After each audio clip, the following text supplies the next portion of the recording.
जेव्हा तुम्ही पॉलिटी असेल किंवा जॉग्राफी असेल कन्फर्म माहिती पाहिजे.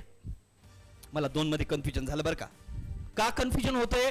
कारण ज्या टॉपिकवर प्रश्न येतात, लिमिटेड टॉपिकवर प्रश्न येतात, त्या लिमिटेड टॉपिकला मॅक्सिमम अनलिमिटेड रिव्हिजन पाहिजेत. अनलिमिटेड. काही विचारलं सांगायला पाहिजे. सर तुम्ही तुमच्या तोंडातून प्रश्न विचारा, माझं उत्तर तुमच्या अगोदर रेडी आहे, हा तुमच्यामध्ये काय पाहिजे रे? कॉन्फिडन्स पाहिजे. त्याच वेळेस तुम्ही हे परीक्षा देण्यासाठी सार्थ आहात, मी तर म्हणतोय. अन्यथा काय होतंय, दरवर्षी 40-45ला अडकतो आपण. मेरिट कुठं लागतंय? 52, 53, 55. मग 55 प्लस जायचं असेल तर काय करायला पाहिजे? 60 प्लस जायचं असेल तर काय करायला पाहिजे?